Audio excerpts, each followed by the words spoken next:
இறைமகன் இயேசு கிறிஸ்துவில் மிகவும் பிரியமான சகோதர சகோதரிகளே, நண்பர்களே, உறவினர்களே, குழந்தைகளே, இன்றைய நாளை நமக்கு ஆண்டவர் தந்து நம்மை ஆசீர்வதிக்கின்றார். ஒரு நிமிடம் ஜெபிப்போமா? அன்பு தெய்வமே, இந்த நாளுக்காக நாங்கள் உம்மை போற்றி புகழ்ந்து ஆராதிக்கின்றோம், உம்மை துதிக்கின்றோம், உம்மை வாழ்த்தி உயர்த்துகின்றோம். இந்த நாள் எங்களுக்கு தந்து, இந்த நாளை எங்களுக்கு ஆசீர்வதித்து, இந்த நாளில் அதிகமான ஆசீர்வாதங்களை எங்களுக்கு தரவிருக்கின்ற உம்மை நாங்கள் வாழ்த்துகின்றோம். உம்முடைய அருள்கரம் எங்களை தொடர்ந்து வழிநடத்தட்டும். உம்முடைய வலக்கரம் எங்களை தாங்கட்டும். எங்களுடைய குடும்பத்தில் நீர் எங்களோடு இரும். எங்களுடைய பிள்ளைகளோடு இரும். எங்களுடைய அன்றாட பிரச்சனைகளோடு எங்களோடும் சேர்ந்து வாரும். நாங்கள் மட்டுமல்ல பிரச்சனைகளை சந்திப்பது, நீரும் சேர்ந்துதான் இந்த பிரச்சனையை சந்திக்கின்றோம் என்பதை இன்றைய நாளிலே நீர் எங்களுக்கு உணர்த்தும். உம்முடைய உடனிருப்பு எங்களை தாங்கி வழிநடத்தட்டும். ஆமீன். அன்புமிக்கவர்களே, இன்றைய நாளிலே நாம் தியானிப்பதற்காக எடுத்துக்கொண்ட இறைவார்த்தை திருப்பாடல்கள் 63ஆம் அதிகாரம் 5-7 இறைவார்த்தைகள். 5வது இறைவார்த்தை, அறுசுவை விருந்தில் நிறைவடைவது போல் என் உயிர் நிறைவடையும். மகிழ்ச்சி மிகு இதழ்களால் என் வாய் உம்மை போற்றும். அறுசுவை விருந்து. அறுசுவை என்ன? இனிப்பு, புளிப்பு, கசப்பு, கார்ப்பு, உவர்ப்பு, துவர்ப்பு ஆகிய சுவைகளில் உடல் நிறைவடைவது போல் என் உயிர் கடவுளில் நிறைவடையும். எரேமியா சொல்லுகின்ற ஆண்டவருடைய இறை வார்த்தையை நான் சுவைத்தேன், அது தேன் போல் இனித்தது என்று சொல்லுகின்றார். இறை வார்த்தையை கேட்டு கடவுளை தியானிக்கின்றவர்களுக்கு ஆன்ம திருப்தி கிடைக்கும், மன நிறைவு உண்டாகும், உயிர் நிறைவடையும். நாம் இந்த உலகில் பிறந்ததன் நோக்கம் பூர்த்தியாகும்.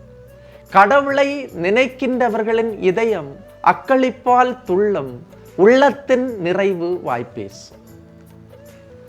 அடுத்து இறைவார்த்தை நமக்கு சொல்லுகின்றது, மகிழ்ச்சி மிகு இதழ்களால் என் வாய் உம்மை போற்றும். உள்ளம் ஓகை கொண்டு மகிழ்ச்சியால் துள்ளும் போது கடவுளை நமது உதடுகள் போற்றி ஆர்ப்பரிக்கும், துதித்து உயர்த்தும், பாடி மகிழும். கதிரவனை கண்ட செடி போல அது அகமகிழும். அன்புமிக்கவர்களே, அடுத்த இறைவார்த்தை 7வது இறைவார்த்தை, ஏனெனில் நீர் எனக்கு துணையாயிருந்தீர், உம் இறக்கைகளின் நிழலில் மகிழ்ந்து பாடுகின்றேன். இந்த அக்களிப்பு, இந்த வாழ்த்து, இந்த துதித்தல் இது எதனால் கிடைக்கின்றது? கடவுளின் உடனிருப்பால் கிடைக்கின்றது. நீர் எனக்கு துணையாயிருந்தீர், உம் இறக்கைகளின் நிழலில் மகிழ்ந்து பாடுகின்றேன்.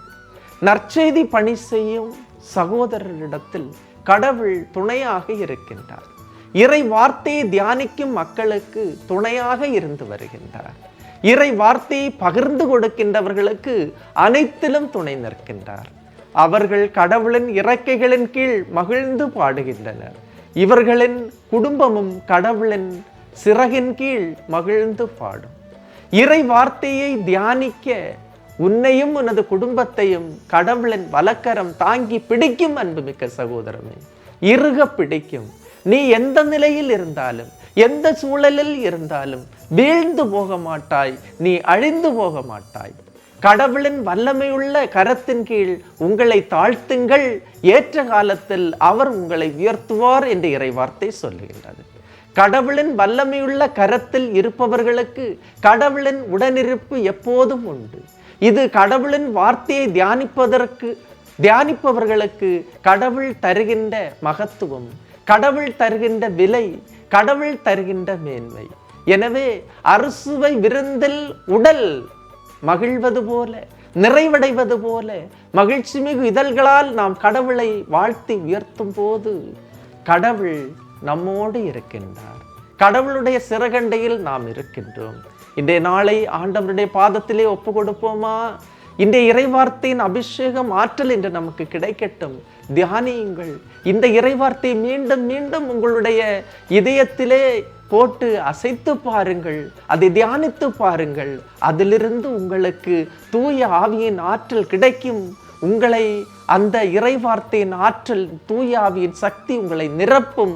எனவே இந்த இறைவார்த்தையின் ஆற்றல் இன்று உங்களுக்கு கிடைக்கட்டும். ஆண்டவர் உங்களோடு இருக்கின்றார். நம்புங்கள், இன்று ஆண்டவர் உங்களை ஆசீர்வதிக்கின்றார். எல்லாம் வல்ல இறைவன், தந்தை, மகன், தூய ஆவியார் உங்களையும் உங்கள் குடும்பத்தையும் நிறைவாய் ஆசீர்வதிப்பாராக. ஆமேன். இயேசுவுக்கே நன்றி, இயேசுவுக்கே புகழ், மரியே வாழ்க.